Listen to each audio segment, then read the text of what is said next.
بسم اللہ الرحمن الرحیم۔ پیارے دوستوں، اس واقعے میں اللہ نے حضرت خضر علیہ السلام کے ذریعے اپنے کارخانے مشیت میں رونما ہونے والے حادثات میں سے چند ایک پر سے پردہ اٹھایا ہے۔ واقعہ کچھ یوں ہے کہ ایک مرتبہ بنی اسرائیل نے حضرت موسیٰ علیہ السلام سے پوچھا، اے اللہ کے پیغمبر، کیا اس روئے زمین پر آپ سے بھی بڑا کوئی عالم ہے؟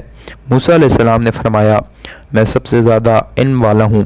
لیکن اللہ تبارک و تعالیٰ کو حضرت موسیٰ کی یہ بات پسند نہ آئی، لہٰذا موسیٰ علیہ السلام پر وحی آئی کہ ہمارا ایک بندہ مجموع البحرین پر ہے جو آپ سے زیادہ علم رکھتا ہے۔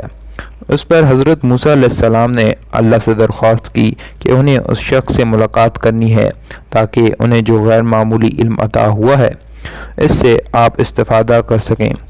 اللہ نے فرمایا، اس بندے کا نام خضر ہے، ان سے آپ کی ملاقات ایک صورت میں ہوگی۔ اللہ نے موسیٰ علیہ السلام کو حکم دیا کہ ایک مچھلی اپنے دوشیدان میں رکھ لیں اور سفر پر نکل پڑیں۔ جس مقام پر یہ مچھلی گم ہو جائے گی اسی مقام پر وہ شخص ملے گا۔ لہٰذا موسیٰ علیہ السلام نے مچھلی کو اپنے ساتھ رکھا اور اپنے خلیفہ یوشع بن نون کو لے کر اس شخص کی تلاش میں نکل پڑے۔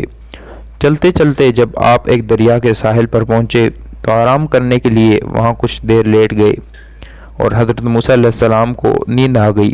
اچانک وہ مچھلی ٹوکری میں تڑپنے لگی اور اچھل کر اس دریا میں چلی گئی۔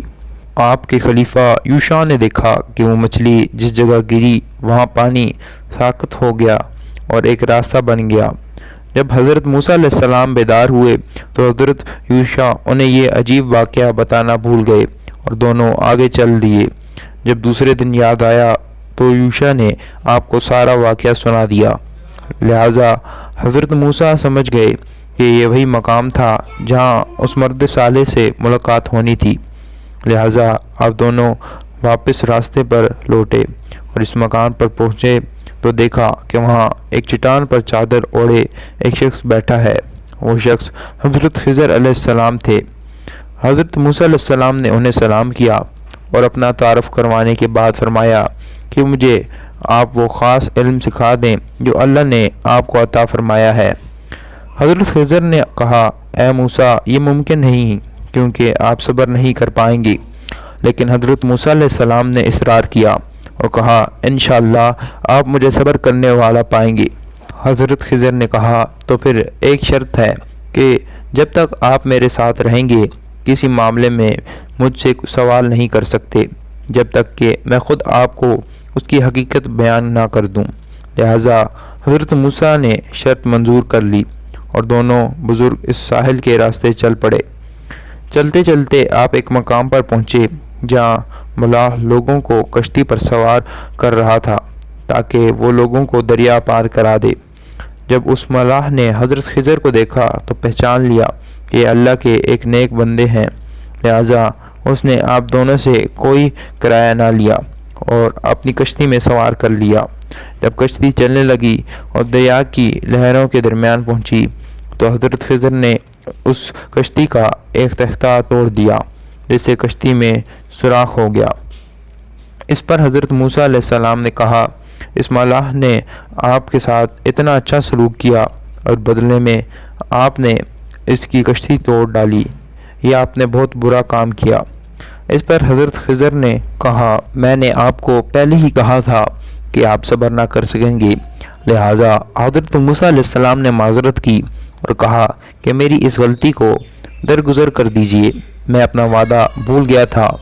اسی دوران ایک چڑیا آئی اور اس کشتی کے کنارے بیٹھ کر دریا میں چونچ ڈالی اور پانی پینے لگی۔ حضرت خضر علیہ السلام نے حضرت موسیٰ علیہ السلام سے کہا، میرا اور آپ کا علم دونوں ملا کر بھی اللہ کے علم کے سامنے اتنی حیثیت بھی نہیں رکھتے جتنی ابھی اس چڑیا کے چونچ میں اس سمندر کا پانی ہے۔ کشتی ایک ساحل کے کنارے رکی، لہٰذا دونوں حضرات اتر گئے اور آگے چل دیے۔ راستے میں انہیں ایک بچہ نظر آیا جو کھیل رہا تھا۔ حضرت خضر علیہ السلام آگے بڑھے اور اس بچے کی گردن مروڑ کر اسے قتل کر ڈالا۔ یہ دیکھ کر حضرت موسیٰ علیہ السلام بہت غضبناک ہوئے اور غصے میں بولے، یہ آپ نے کیا کر ڈالا؟ آپ نے ایک معصوم نفس کی جان لے لی۔ خضر علیہ السلام نے کہا، میں نے کہہ دیا تھا کہ آپ میرے ساتھ صبر و ضبط نہ کر پائیں گے، لہٰذا حضرت موسیٰ علیہ السلام پشیمان ہوئے اور فرمایا بس آخر مرتبہ میری غلطی کو نظر انداز کر دیجیے، اگر میں نے دوبارہ کوئی سوال کیا تو آپ مجھے اپنے ساتھ نہ رکھنا بلکہ میں خود ہی آپ کا ساتھ چھوڑ دوں گا۔ پھر دونوں حضرات آگے چلے اور چلتے چلتے ایک گاؤں میں پہنچے۔ طویل سفر کرنے کی وجہ سے دونوں تھک چکے تھے، لہٰذا آپ دونوں اس گاؤں میں موجود لوگوں کے دروازے پر گئے اور درخواست کی کہ انہیں وہاں کچھ دیر کے لیے پناہ دے دیں، مگر اس گاؤں کے لوگوں کے اندر سے رحم و انسانیت کا جذبہ مر چکا تھا۔ انہوں نے راہگیر کی مدد کرنے کے بجائے انہیں پناہ اور کھانا دینے سے انکار کر دیا اور انہیں وہاں سے دھتکار دیا۔ جب وہ اس گاؤں سے جانے لگے تو خضر علیہ السلام نے دیکھا کہ وہاں ایک مکان ہے جس کی دیوار پرانی ہو گئی تھی اور وہ جھکی ہوئی تھی۔ وہ دیوار بہت جلد گرنے والی تھی، لہٰذا حضرت خضر علیہ السلام نے بڑی محنت سے اس دیوار کی مرمت کی اور اسے سیدھا کر دیا۔ اس پر موسیٰ علیہ السلام نے کہا بستی والوں نے نہ ہی ہمیں بنا دی اور نہ ہی مہمان نوازی کی، اس کے باوجود آپ نے ان کی یہ دیوار سیدھی کر دی۔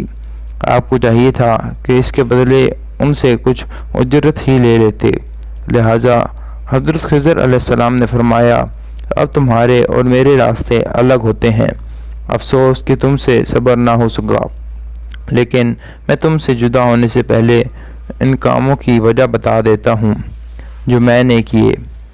اس کشتی کو توڑنے کی وجہ یہ تھی کہ وہ ملاح اپنی کشتی لے کر ایک ایسی جگہ سے گزرنے والا تھا جہاں ایک ظالم بادشاہ کی حکومت ہے اور وہ ان علاقوں سے گزرنے والی ہر کشتی کو ضبط کر لیتا ہے۔ جو اس علاقے سے گزریں گے تو اس کشتی میں نقص ہونے کی وجہ سے وہ بادشاہ ان سے کشتی نہ چھینے گا اور انہیں چھوڑ دے گا۔ اس طرح اس غریب ملاح کا روزگار بچ جائے گا اور وہ بچہ جسے میں نے قتل کیا وہ بڑا ہو کر ایک بدکار شخص بننے والا تھا جو کفر اور سرکشی کرتا اور اپنے ماں باپ کے لیے آفت بن جاتا، لہٰذا بحکم الہی میں نے اسے قتل کر دیا تاکہ اس کے ماں باپ اس کے فتنے سے محفوظ ہو جائیں، اور اب اللہ بدلے میں انہیں ایک نیک اور صالح اولاد سے نوازے گا۔ وہ دیوار جس کی میں نے مرمت کی، اس دیوار کے نیچے ایک خزانہ دفن ہے جو 2 یتیم بچوں کی وراثت ہے اور جسے ان کے باپ نے وہاں دفن کروا دیا تھا۔ اگر وہ دیوار گر جاتی تو اس بستی کے لوگ وہ خزانہ لے لیتے، مگر اب وہ خزانہ محفوظ ہے اور جب وہ یتیم بچے جوان ہوں گے تو خزانہ انہیں مل جائے گا۔ اس طرح وراثت ان کے اصلی حقدار تک پہنچے گی۔ یہ سارے کام میں نے خود اپنی مرضی سے نہیں کیے بلکہ یہ اللہ کا حکم تھا جس پر تم صبر نہ کر سکے۔ یہ وہ خاص علم تھا جو حضرت خضر علیہ السلام کو اللہ کی طرف سے عطا کیا گیا تھا۔ اس واقعے سے یہ پتہ چلتا ہے کہ انسان کی ظاہری نگاہ جو دیکھتی ہے وہ اس سے اپنی مرضی کے نتائج عکس کرتا ہے۔ در حقیقت کائنات کی ہر چیز میں اللہ کی وہ مصلحت کار فرما ہوتی ہے جو انسان کی سمجھ سے بالاتر ہے، اور اللہ کے ہر کام میں بہتری کا کوئی نہ کوئی پہلو چھپا ہوتا ہے۔ اس لیے جو بھی معاملہ پیش ہو ہمیں اللہ کی رضا پر راضی رہنا چاہیے اور صبر و شکر کرنا چاہیے۔ شکریہ۔